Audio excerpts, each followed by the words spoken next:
right. So, welcome to the Stump, where I cover various forestry issues, career and personal development, and really anything else on my mind. I'm your host, Matt Comiskey. And today we are joined by Jay McLaughlin here on the Stump. And Jay is the executive director of Mount Adams Resource Stewards. And so, welcome, Jay. I'm glad you could join us and looking forward to our conversation. Hey Matt, thrilled to be here. Thanks for the invitation.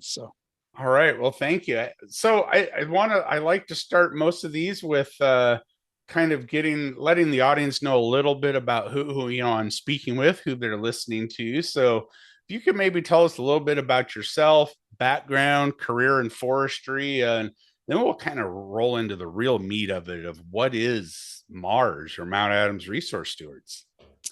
no, it sounds great, and I've had the privilege of listening to several of your other interviews in recent months, and it's been fun to hear the variety of backgrounds, but also some of those common threads that a number of your guests have, and that I identify with as well. But yeah, born and raised in the Pacific Northwest. My younger years were mostly spent around the Seattle area. I did have a stint kind of in those junior high years up in Anchorage, Alaska. But really foundational for me was just a love for the outdoors. My father loved to hunt and fish and backpack, and that was my favorite thing to do. And as I approached heading off to college, I really went out into the world wanting to be a wildlife biologist. Went to a liberal arts college where I could major in biology, and it just didn't get me enough credits to qualify for a lot of those, federal or state wildlife biology positions. I remember my senior year in college applying for a fisheries tech position over on the Umatilla National Forest, where I would have been doing, I think they were doing bull trout snorkel surveys, and it just sounded idyllic. And unfortunately, got the call where they said, "Sorry, you don't get the job, but we've got a fire position on an engine." Living at a guard station up there in the Blue Mountains for the summer. I really didn't know much about that world, but I took the job, and that was really kind of my first intro to that aspect of forestry and fire management. Uh, I also, as a backup, had got a teaching certificate, and was married shortly out of undergraduate, and my wife and I took an assignment with the Peace Corps down in Central America, and originally went in to an environmental education program and ended up becoming really smitten by the agroforestry program down there. We lived in a really remote area with a tribe not too far from the Costa Rica border, in the country of Panama on the Caribbean side. And largely, subsistence farmers. The kind of their cash crop was cacao, but they also grew timber species in the overstory. It was that agroforestry system, and so worked with them on native species, what we call viveros, or what you call seedling nurseries, and a variety of other projects. And so that was kind of my second foray into something forestry related. Came back to the U.S., got a job down here in Klickitat County as a teacher, teaching biology and whatever else they can throw your way in a super small rural K through 12 school.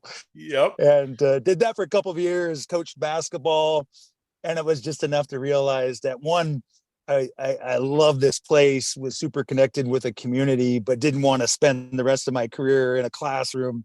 And so started applying to graduate programs, and it ended up going back and doing a master's in forestry. And as part of that master in forestry program, we had an option to do a thesis, or we could do a project or internship. And I interned for an organization over in Enterprise, Oregon, Wallowa Resources, which was one of the earlier Western community-based forestry organizations, nonprofits, and just really enjoyed that experience. And after receiving my master's degree, came back to Klickitat County, and immediately was thinking, boy, what could apply from that experience, from what those folks are doing over there in Eastern Oregon, to a place like this that has its it has its differences, is unique in special ways, but also there are a lot of common threads with that part of northeastern Oregon. I took a job at the time to pay the bills, working as a timber sale officer for the Yakima Agency, Bureau of Indian Affairs, and did that for 4 years while we put Mount Adams Resource Stewards together. And here we are 20 years later. It's what I do full time, and the organization has been has been a great experience. It's grown a lot in recent years, and we're really excited about some of the things that we've got going on down here. Yeah, well, that's really cool, and that's why I really kind of want to get into is the whole Mars aspect of it, because of course, I kind of really learned about it when I first came to the job that I'm in now, and started kind of learning. I think you had your log yard and still kind of doing some of that kind of stuff, but Right. it it's what I do find is interesting is kind of some of the shared themes of how different people ended up really kind of in forestry. That you know I'm born and raised in Seattle. How did I fall? I literally just kind of fell into forestry. You really wanted to go into biology, but Exactly. you ended up in forestry. I remember talking to Lloyd McGee. He kind of had some similar, Yep. there is kind of definitely a theme there that regardless of your background, somehow we all kind of seem to find our way into this field.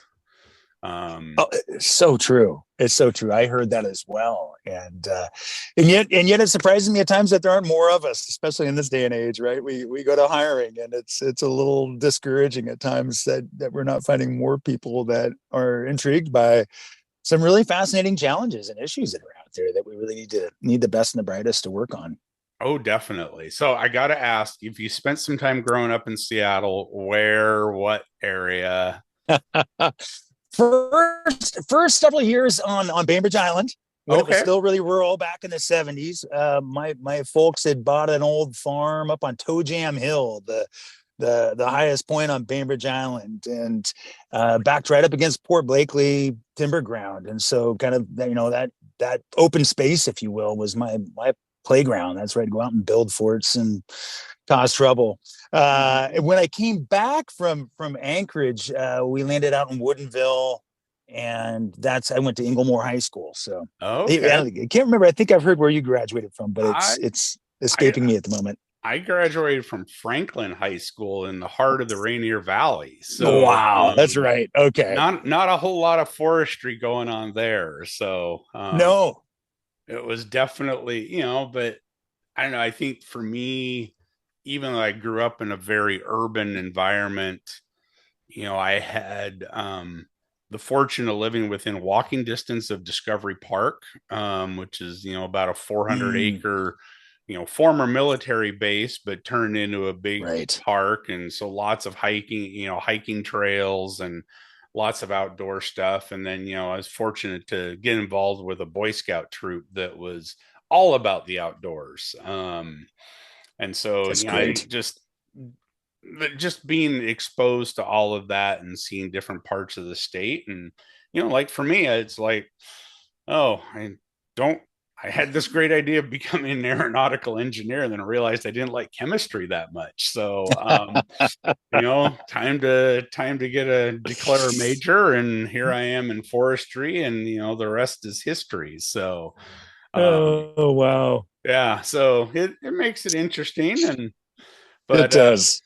but now, yeah, I know Inglemore. I know where Inglemore High School is, and there's, I also have a little hobby over the years, of an old Toyota Land Cruiser. So Woodinville was one of my favorite locations for a wrecking yard for parts. So Okay. Is that up just north of Woodinville? I'm trying to remember. It's been a long time since I've been back. yeah, it's the old Fitz wrecking yard, but it's Okay. now long gone. I think there's a Costco sitting there now. So Wow. it is amazing how much that whole area has grown. It really it is, and I think you've got me by a couple of few years. But I graduated in 1990, and Woodinville was still unincorporated, and it was still turf farms and a dairy down the road, and Saint Michelle Winery that would do some things, but yeah, I don't think I'd recognize it today. Oh yeah, no, you wouldn't, and I'm only 4 years ahead of you, so not that far. But so hey, let's move on though to Mount Adams Resource Stewards. I mean, you kind of You mentioned bet. you worked for Walua Resources, kind of got that, but what is it when people hear Right. about it? Particularly anybody that isn't familiar with it, or maybe not even directly in the forestry realm. What is Mount Adams Resource Stewards? Great question. And after this conversation, if you can give me a more concise answer or something that comes across better, please circle back with me. We call ourselves a community-based forestry organization or a community-based natural resource management organization, and then you get to the mission or the elevator speech, and that's where things start to get more complicated, right? Because we really focus on that kind of three-legged stool of economy and community and environment, and trying to figure out how we can influence that or shape that from a local bottom up direction in a way that does better by these rural communities that have historically been dependent on forest resources. I've tried to distill it down even more to, it's about leaving things better than we found them, thinking about that next generation. Our mission talks about, promoting sustainable connections between the land, the local economies, and rural communities of the Mount Adams region. But it's really about that kind of locally driven effort to steward a place and to really be dialed in on those connections that we've benefited for generations, but we know need heightened attention at this point in time, especially given what's going on around us. Right. Yeah, no, that's really really good. And yeah, I don't think I can distill that down to anything smaller. So but my next question was going to be, what gave you the idea? But obviously, Walua Resources. But maybe you can kind of talk a little about, kind of give us a sense of the feel of Klickitat County, and kind of really more of the area where you guys work within Klickitat County. Is it's I haven't spent a lot of time down there. I still actually owe you a trip to your community forest. That is Looking on my forward to it. list. We know One of it'll these happen at some days, point. it will happen. One of these days. See, now I put it out there into the world, so now I got to do it. But I think Klickitat County is kind of a unique part of the state of Washington. Parts of it are very, very rural. I mean, it's Right. hard to get to parts of it, and and I think surrounded by, to my knowledge, a lot of federal land on some sides, and beyond that, not a whole lot of you know industry and that kind of stuff, Yeah, particularly in the more northern parts of the county. yeah, and Matt, and that's the interesting thing is I'm right there with you. And when I first moved here 25, 26 years ago, I sometimes hear it referred to as the forgotten corner of Washington, and I kind of like that. And yet it seemed a little strange in that, I mean, my almost door to the Portland International Airport, it's about 100 miles from me, so we're not that far from the Portland Vancouver metropolitan area, and yet it's just a little bit off of, or at least historically it was off of a lot of folks' um radars. The thing that really was intriguing to me is that we have a diverse mix of ownership in terms of our forests. We're right off the eastern edge of the Gifford Pinchot National Forest. Its history as well, if not better than I, in terms of what it meant to the timber industry and a lot of mills and a lot of communities for decades. We're on the southwest side of the Yakima Reservation. I've got the Columbia Gorge National Scenic Area to the south, down in the gorge. But right up here on the south side of Mount Adams, there's a mixed ownership, and there's a fair amount of private industrial ground. And in fact, there's a really neat history. It was once referred to as the Klickitat Tree Farm. Used to total about 110,000 acres going into about 1999, 2000 when Champion International had it, and they were bought out by International Paper. International Paper quickly put it on the auction block, and it went the way of the TMO. I call it the TMO shuffle. Has had a number of different owners since I then, and I know it well. I was actually yeah, a contractor doing a lot of work on the Kapowsin Tree Farm for Champion International, gotcha. Yep, and went yep. through the whole transition time, and they kept me very busy, but I never knew whose name would be on the check. So, It was always a little comical talking to some of my neighbors in terms of they get the names off a little bit. So they called the Campbell group and they had it the soup group. And, you know, there were some pretty hilarious references through the years. But backing up a little bit, the Klickitat Tree Farm was really a storied tree farm. And I don't know if you know this.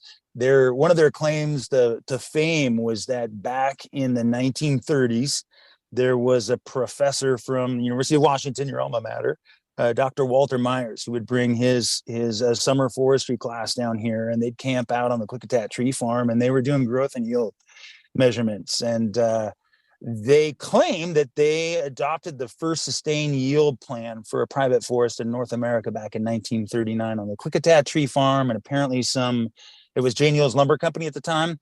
Apparently some holdings they had in Western Montana and maybe in Louisiana. And I don't know if Myers was involved with all of those. Not too long after that, Myers took a position over at Yale School of Forestry. But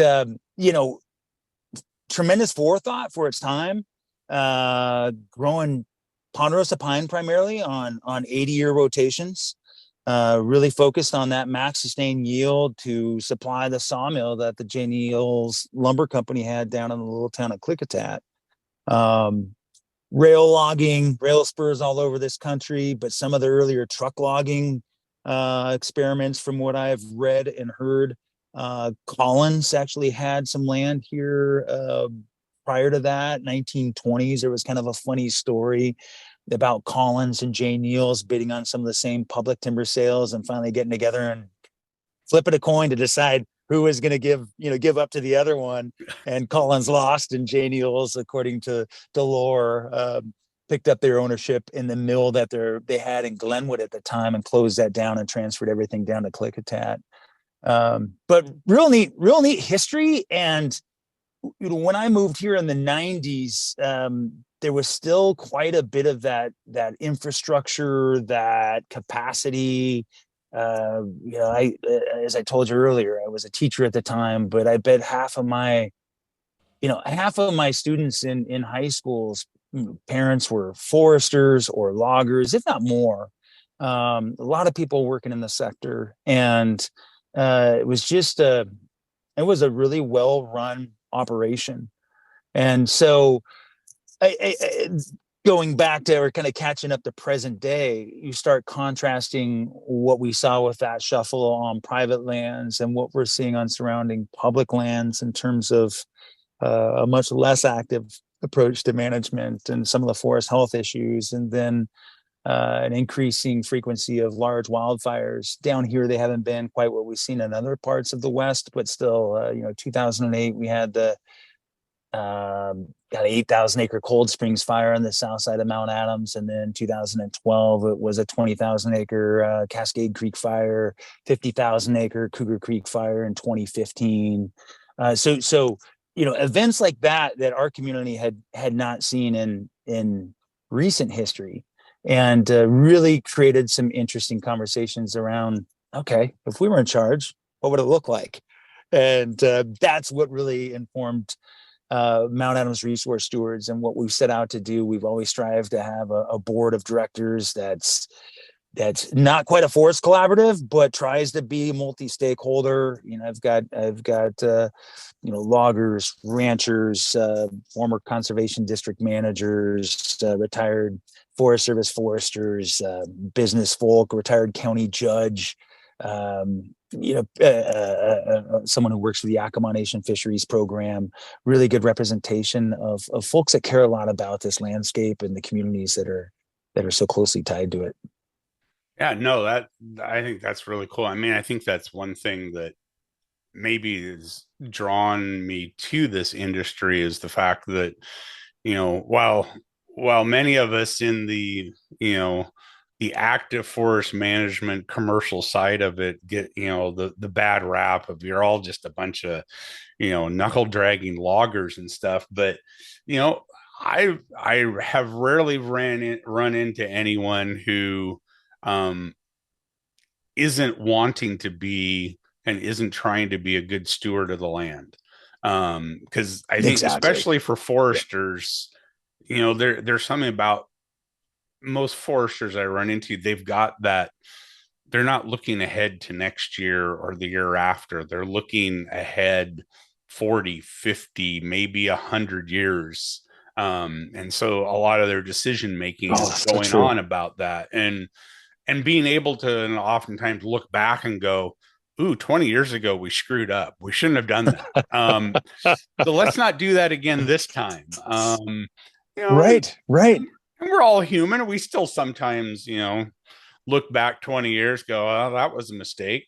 And we're going to do it again. But, I think overall, I feel like, most people in this industry are, that they are the stewards. They are the ones who are really interested, concerned about, making sure that the landscape is, productive from a whole host of things, because Yeah, that's where they generate their livelihood, in many cases where they generate, maybe not all of their food that they provide during the year, but perhaps some of it through hunting and other activities, and it's where they exactly. recreate as well. So it's there's kind of a built-in incentive there. But so I mean, I know you guys, you started out, you kind of had, the sawmill, I think, and, a smaller sawmill, a log yard, that kind of stuff. I mean, obviously you had to generate revenue or some kind of grant funding, actually go out and buy, Right. the land that you guys manage. And then I know over time you've provided some contract services. So it sounds to me like there's a little bit of workforce development side of Hmm. things. So tell us a Absolutely. little bit more about that. You want me to focus on the last piece or just uh, touch on Where, any and where all of what we're any and working on? all, because Yeah, I'm guessing I'm going to learn things about Mars, which means other people are probably going to learn even more about Mars. right, right. No, yeah. So Matt, I mean, early years, meaning 2004 to 2008, 10, somewhere in there. There was a strong interest in the community forest piece, given that transition that we saw toward TMO management ownership and real questions as to where it was headed. Especially we had some real, kind of 3 year holds and then resales and in some fragmentation to where it seemed like there was a lot of opportunity and a lot of conversation in these communities. Is there anything we can do? Is there anything we can do to make sure that stays in forestry? Is there anything we can do to make sure that place where I go and hunt deer every fall doesn't have a house on it next summer? And or no trespassing signs. And so we started in on that, but we had some missteps, and just a lot of it coming down to figuring out how to talk about this without scaring people away. And often that meant not scaring away our industry folks that we were going to depend on doing a deal to do a deal. And so we kind of put that on the back burner for a couple of years. And there were conversations going on the Gifford Pinchot National Forest around stewardship contracting and what the role of local communities was. At that time, there wasn't a formal collaborative group. It was often a call from the district ranger saying, "Hey, we need to show community support that we've done some collaboration. Will you write a letter?" And it's like, well, I'm not sure that's what this is supposed to be, but if it's getting good work done on the forest, we'll do it. And come let's see, 2008, 2009, we worked with some of the county commissioners in Skamania County to get the Mount Adams District Collaborative up and going, and there was also a Lewis River Collaborative group before we merged into the South Gifford Pinchot Collaborative. So we were spending some time with the collaborative groups, and then there was that wood utilization piece, and especially as we were working on the Gifford Pinchot National Forest, there was an impossible scenario of going into some of these places that have been designated, for example, an LSR, late successional reserve. I don't think I try not to offend people, but I don't think I'll offend too many people by saying some pretty absurd diameter constraints. I think we weren't allowed to cut anything over 11 inches DBH, which wasn't doing a whole lot by the forest from a forest health perspective, and the need to really reduce some of that biomass on the landscape. That said, there was a very clear challenge around what do you do with all this very small diameter material that none of the sawmills in the area want. And so we were able to attract some at the time as a woody biomass utilization grant program investment, and invest in attempt to set up what we wanted to be a business incubator. We didn't want to be the for-profit enterprise. We're a nonprofit organization. We'd seen some other nonprofits around the West, Well Resources included, that had hatched their own subsidiary that was a more like a for-profit model to do some of this. Our idea was like, how do we work with some of our people in the community that are more entrepreneurial, that might have some of that savvy, that want to make a go of it business wise. And so we were able to lease 10 acres from Washington DNR and clear it and put in 3-phase power and water and rock a big space and build that log yard and truck scale. And then we're able to pick up a post and pole peeler and a commercial firewood processor, and then start kind of patching together what a integrated wood utilization approach might look like, dealing with that lower value and small diameter material. And we worked with several different businesses for several years. It's kind of went off in fits and starts, and a lot of those folks were logging industry tied, loggers themselves, and it was pretty clear after months or sometimes years that they would much rather be in the woods running equipment and putting logs in a deck versus kind of scratching their heads on making widgets in a log yard, because it really comes down to just that manufacturing focus. And so we kind of mothballed that operation for several years, and it's just been rekindled lately with a partnership with a logging company that has a forest products side down on the Oregon side of the river, but they needed a yard up our way and have put in a lot of wood. Exactly what we were hoping would happen. Also been using it as a storage site for fish logs, working with the Yakima Nation and some other folks. And so it's continuing to do some stuff, not quite what we originally envisioned, but it was one of several of the irons we had in the fire. One of the other ones that we had fairly early on was working with local logging contractors just to try to help them make that transition to being able to bid on a stewardship proposal, a request for proposals that was coming off the Gifford Pinchot National Forest. So we hosted several workshops working with the Forest Service, working with DNR and others to try to get people that information. And we'd have fairly decent attendance, but in the long run, it didn't end up generating, either people knew how to do it or they'd try and after a project or two, they'd kind of throw up their hands, and it just wasn't quite working out. And yet that idea of building a stewardship workforce continued, and we continue to receive calls from partners and landowners in the area that would have projects that, at the time you had maybe Hancock or SDS Lumber that would have a planting crew coming through the area that was planting, tens or hundreds of thousands of tree seedlings, but somebody that had a 5-acre project that they needed planted and they couldn't tap that crew, or that crew was too scheduled out. They needed some help. And so after enough of those kinds of inquiries, we ended up deciding to launch our own internal stewardship crew, is what we call it. And that's been one of the biggest drivers of growth, surprisingly, for me. We're in our 7th year of running that crew program. It employs 12, 13 people currently. A lot of those positions have transitioned to several of those positions have transitioned to permanent year-round positions, but a good chunk of them are seasonal. And they're working on a lot of different things, but instead of maybe being tree planters that start off the spring or late winter in the Willamette Valley and kind of work their way east, as we often have seen in industry, ending up, planting in the higher country and in Idaho, and then kind of working their way back through fire season as fire crews. Kind of the goal here was, how do people sleep in their own bed every night, and do more diversified or varied work to be able to do that. And so be able to run a chainsaw, but also be able to plant a tree and give it a chance of survival. And also, engage in a prescribed burn, and maybe also understand something about, low tech restoration in a stream and building a beaver dam analog.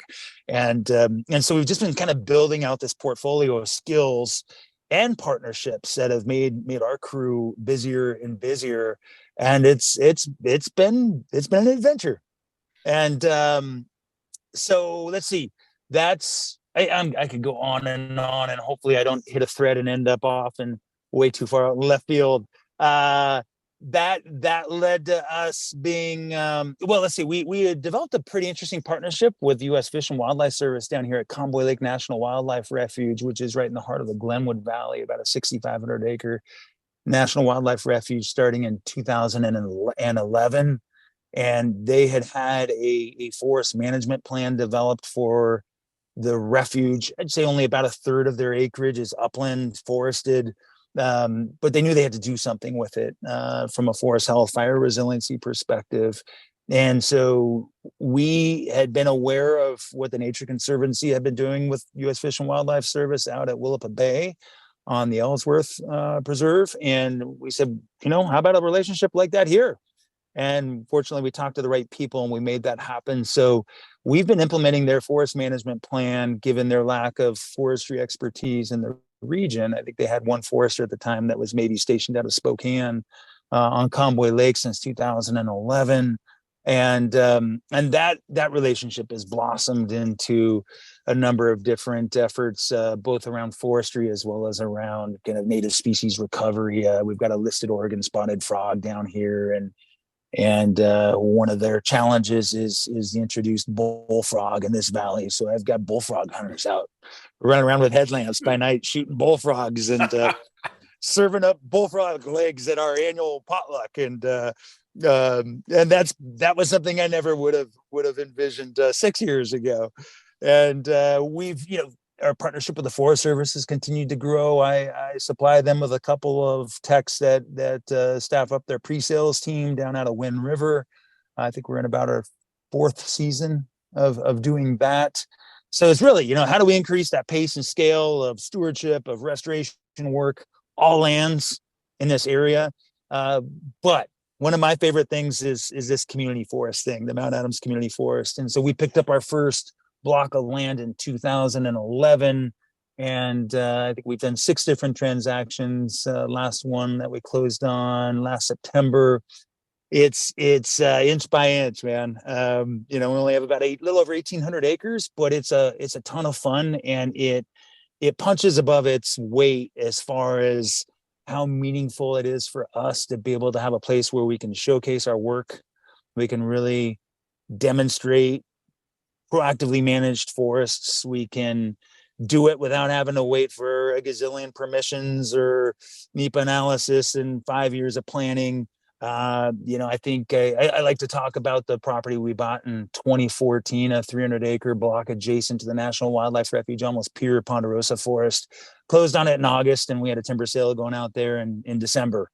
And then in 2016 did our first prescribed burn through that forest, and have just built on it from there. And it's really, I'd venture to say, kind of a pride and joy of not only the organization, but quite a few folks in this community that drive by it, and it looks different, and it looks healthy, and it looks like if a fire came rolling down the hill, you'd have a chance of stopping it there.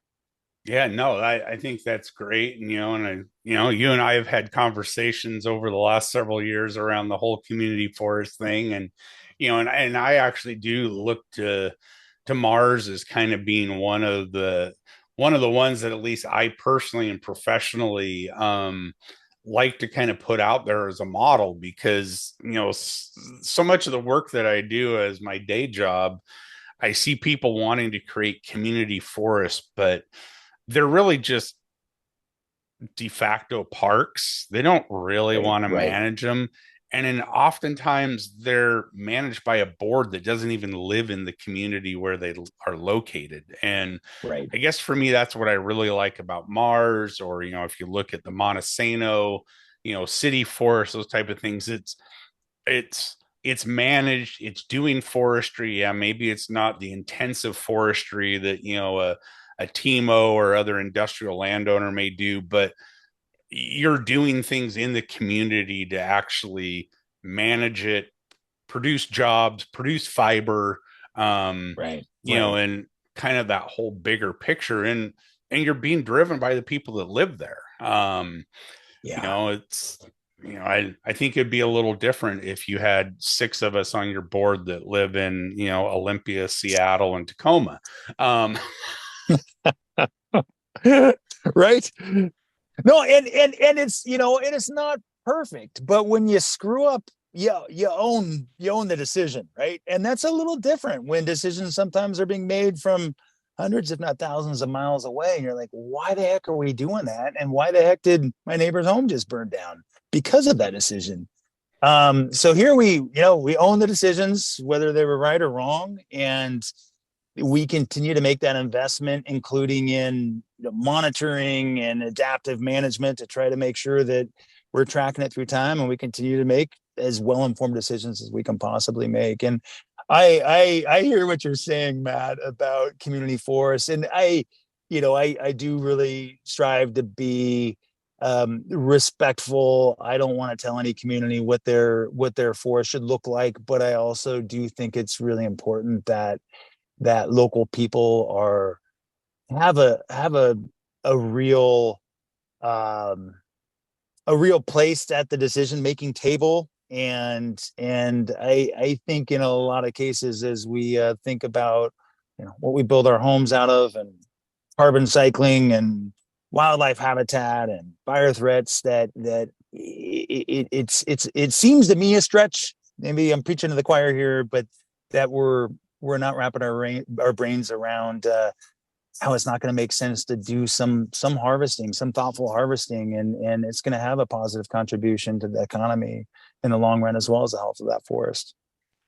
no, exactly. And, every expert, quote unquote expert out there, is saying the global demand for wood products and wood fiber is just, going to continually to exponentially increase. And I guess Right. I'm one of those that I'd much rather do it here at home than go get it from someplace else that maybe I have no idea what's really going on. Um, and, Right. and that's not to say that, we're going to go manage every acre of forest out there in Washington state. That's my little radio show that I do once a month down in Aberdeen. That's the favorite question that the host always likes to ask me. And Johnny's like, at least every other month I'm down there, he's like, well, you want to cut every tree down, right? And I'm like, no, there's places to cut and there's places not to cut. And of course, he's just trying to, provoke a little bit of You bet. You dialogue. got to And do that. exactly. So, but no, I mean, I think you're right. Having those opportunities to really showcase what can be done in a rational science based, method, I think is incredibly valuable for society at large. And Yeah. Yeah.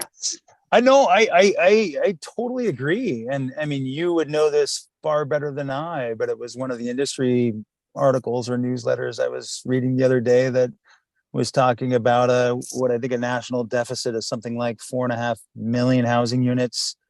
And yet we had something like a 53% increase in imports from Russia over the past year, in spite of sanctions, et cetera, given what's going on politically around the world. And it just, there are enough of those kinds of things that just don't make a lot of sense at the local level at times. And it can feel very small. We're working across a few 100,000 acres. I mean, sometimes our footprint's bigger than that. We're having we're having a lot of fun with some of our partnerships. Working with the Nature Conservancy has been great. They pull off our crew to help them with prescribed burning through some of their arrangements around the West in our shoulder seasons. But you start thinking about some of those global problems, and you think, what am I doing here in little Klickitat County? But if we don't figure it out, if we don't demonstrate it, if we don't stimulate some really constructive and productive conversations around what we all want these forests, these places to look like, we're not going to agree on everything. But as you know, I think we're going to agree on a lot more than many of us think we will. And it's what's been exciting for me is just seeing it all kind of play out, and the kind of reaction we'll get from people that we know, maybe they just moved here from Portland, retired here, have a second home, and we're pretty opposed to cutting a tree. And then you start walking them through a ponderosa forest and showing them how that thinning followed by an underburn has really stimulated some pretty cool things ecologically. Get some thinking. Yeah, no, I think you're right. And I'm guessing one of the opportunities that may be on your radar is helping the Forest Service continue to get work done, since the latest things I've heard over the last 7 Yes, days have not been particularly real positive around their budgets. And, especially I'm anticipating some significant impacts to their seasonal crews, which are exactly. exactly what you were talking about, was helping supplement. You may find an opportunity to not supplement, but you know I don't want to say replace, that might not be the right word, but fill in a significant amount of work for them for the next couple of years. So I know I think there's a decent likelihood of that, Matt. And I had a fascinating conversation with a friend and colleague last night who runs a, a similarly focused nonprofit down in Northern California that's been around much longer than we have, much like our resources. And just the growth that they've experienced is off the charts, insane. I don't even know if I should say it on this, but I mean, I think he said 60 permanent employees now, over, I think, up, 130, 150 total staff once he counts the seasonals, largest employer, kind of rivaling the mill in their county in Northern California. I think that's Trinity County.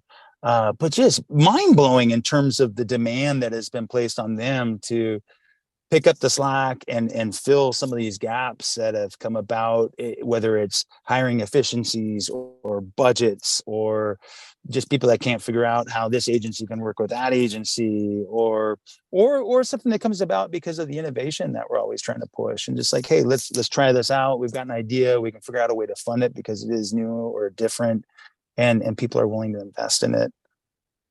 yeah, no, that's really cool.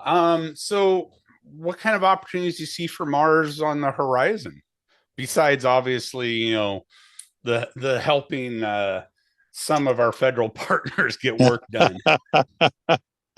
I think that will, like, as we were just discussing, continue to grow. I think for us, given our geography, we're at it's a really interesting time for our work and our collaboration with our tribal neighbors.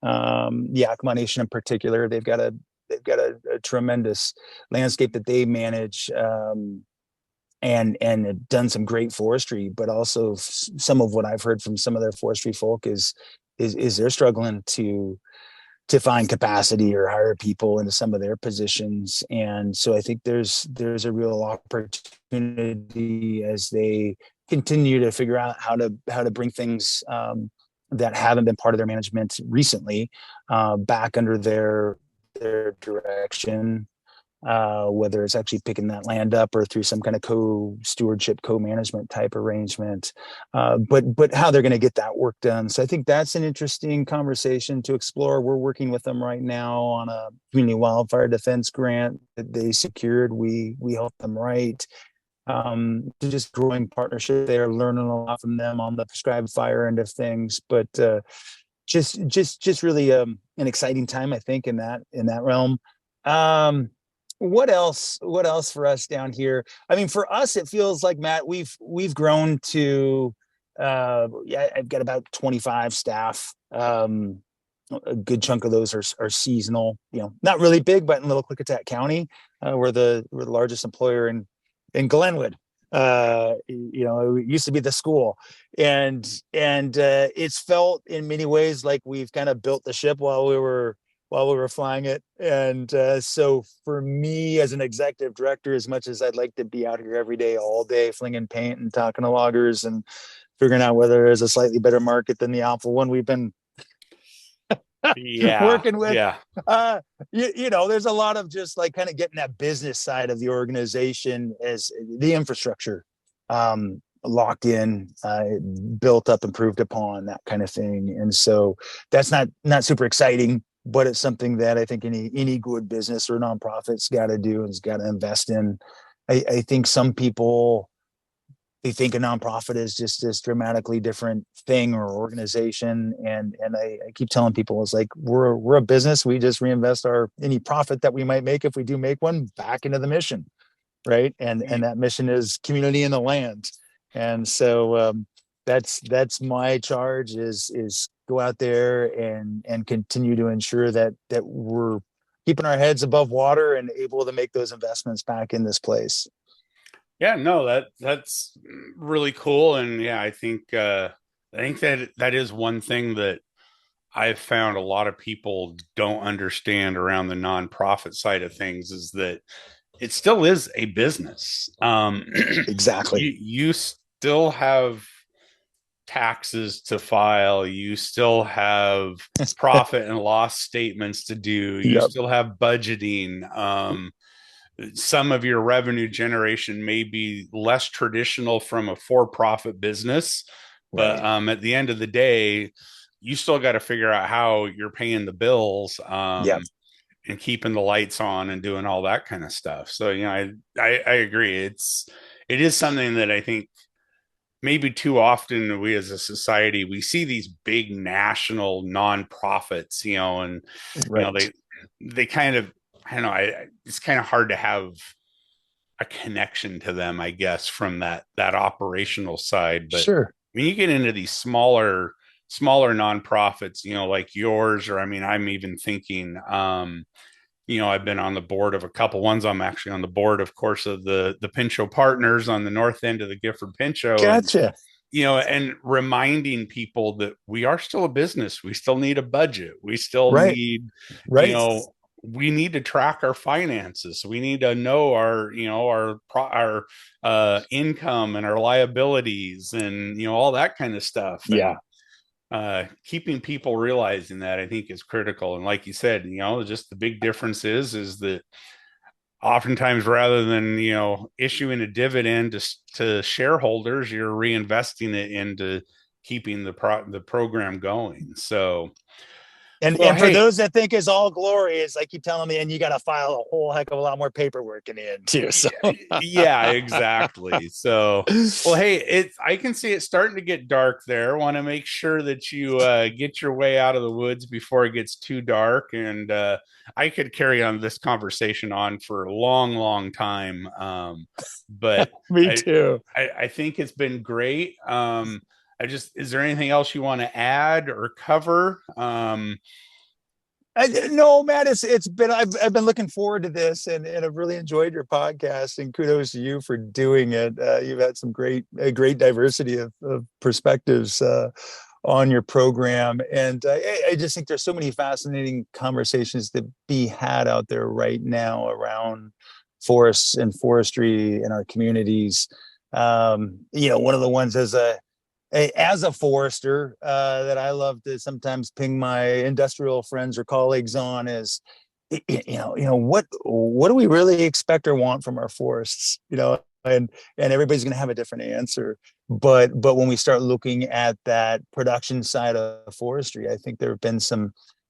I think there's some interesting things to look at once you start getting to biometrics and periodic annual increment, mean annual increment, and how that defines a maximum sustained yield versus a Faustman defined rotation length, and what actually moves the most wood through a community, through logging businesses, through a sawmill, and conversations like that I would imagine some of your listenership from the industrial side, I welcome having. I've pinged a couple of them through the years. Is like, hey, am I understanding this wrong? I mean, if really, don't we kind of want to get back to that? I mean, sometimes it feels like we've threw maximum sustained yield out with the bathwater because the Forest Service hasn't quite been able to uphold that, right? Yeah. But Yep. if we could figure out how to fill some gaps that would inevitably come about if there were some transitions there, I think that's a really interesting conversation. Too much to dive into here at the end of a visit, and a Yeah. fun visit at that, and not something that Mount Adams Resource Stewards or Mars is going to be the master of, but it's something we think a lot about down here as we build this community forest.